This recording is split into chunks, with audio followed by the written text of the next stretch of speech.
This program is sponsored by Maharaja public school play to third, Chhatarpur का अत्याधुनिक school. जिंदगी भर बगैर घर के कुछ निर्धारित पेशे में संलग्न रहने वाली घुमंतु, अर्धघुमंतु और विमुक्त जातियों को अब राशन, आवास, BPL card, Ayushman card, voter ID जैसे दस्तावेज और इन दस्तावेजों से मिलने वाली शासकीय सुविधाएं उपलब्ध हो सकेंगी।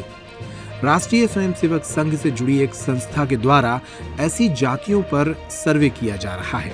उन्हें समाज की मुख्य धारा से जोड़ने के प्रयास किए जा रहे हैं। इसी क्रम में बुधवार को मध्य प्रदेश के छतरपुर शहर में अंबेडकर भवन में एक शिविर लगाया गया।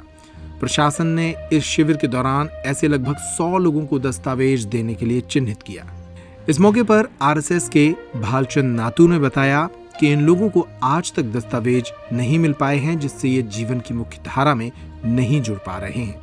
अभी आज जो ये शिविर यहाँ पर अंबेडकर भवन में हो रहा है, उस शिविर में जो घुमंतु, अर्धघुमंतु और विमुक्त समाज है, तो 2011 की जनगणना के अनुसार ये जो प्रवासी समुदाय कहलाता है, ऐसे इनकी जो जनसंख्या है वो 15 करोड़ के करीब थी, जो आज लगभग 20 करोड़ के करीब पहुंच गई होगी।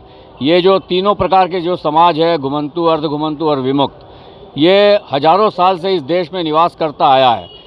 इनकी एक अलग परंपरा रही है और इनके अलग अलग आय के साधन रहे हैं, इनके व्यवसाय अलग अलग थे, परंतु ये यहाँ के इस देश के समाज के भले के लिए इन्होंने काम करते आए हैं। परंतु 1871 में अंग्रेज़ों ने इन समाजों के ऊपर ये कह के, उनको मालूम था कि इन्होंने 1857 की स्वतंत्रता संग्राम में आज़ादी के लिए इन्होंने काम किया है और इसीलिए उनके ऊपर अनेक अत्याचार किए। उनके ऊपर एक कड़े से कड़े जो है वो आपराधिक प्रकरण दर्ज करके और इनको एक अलग प्रकार से क्रिमिनल एक्ट के अंदर डाल दिया। देश स्वतंत्र होने के 5 साल बाद 1952 में इन अंग्रेज़ों के द्वारा बनाए गए जो नियम थे, क्रिमिनल एक्ट्स थे, उसमें शिथिलता आई और अगले 30-40 वर्षों में कमीशन स्थापित हुआ इस देश में। और ये जो विमुक्त, घुमंतु, अर्धघुमंतु समाज है, लगभग 52 जातियां हैं और 200 उपजातियां हैं और देश के लिए देशभक्त समाज है। उनके लिए जो मूलभूत सुविधाएं हैं उससे वो वंचित है। आज घुमंतु, अर्धघुमंतु, ये जो जनजाति का काम है, उसमें इनको जो मूलभूत सुविधाएं हैं वो देने का काम इस शिविर में हो रहा है।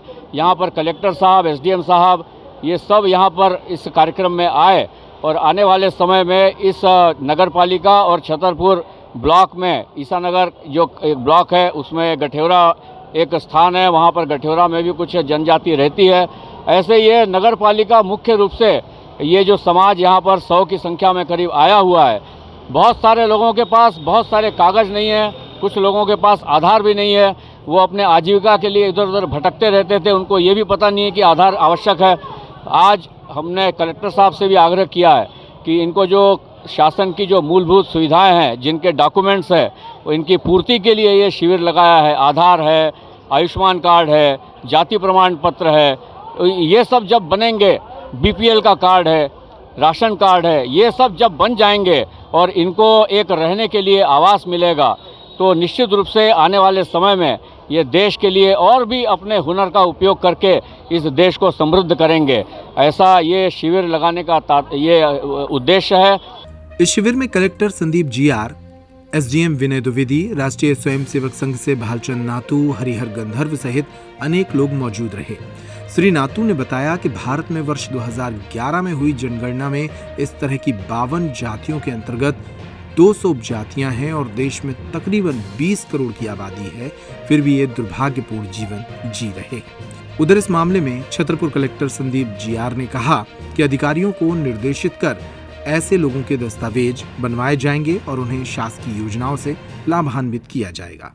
घुमंतु, अर्धघुमंतु जातियों के लोग जो हैं, मुख्य धारा से जुड़ने में जो चैलेंजेस आते हैं उन लोगों को, चाहे वो कागजात बनाने में हो, चाहे शासन के जितने भी योजनाओं के बेनिफिट्स मिलने में हो, और चूँकि वो एक जगह या एक क्लासिफाइड तरीके से हम उनको एक जगह नहीं कर पाते थे, तो उसमें कुछ चैलेंजेस आते थे। अभी इसीलिए ये कैंप ऑर्गेनाइज़ किया है और हम लोगों ने सभी को निर्देशित भी किया है कि सभी हम एक पॉजिटिव रुख अपनाएं और कोई भी कमियां भी हो, जैसे वेरी इजी कि ये बोले कि ये कागजात नहीं है, ये वो नहीं है, but at the end of the day वो हमारे भारत के ही सिटीजन्स है और गुमंतु अर्धगुमंतु कैटेगरी के आते हैं, तो उसमें जितने भी कास्ट सर्टिफिकेट बनाना हो, पेपर्स उनके कंप्लीशन करने हो, लेबर से संबंधित जितने भी बेनिफिट्स, संबल कार्ड बनने हो, तो ये एक पहला स्टेप है उसको करने में। उसी तारतम्य में आज का ये कैंप ऑर्गेनाइज़ किया हुआ है और ये लगातार जारी भी रहेगी ताकि इसमें फॉलोअप भी होता रहे।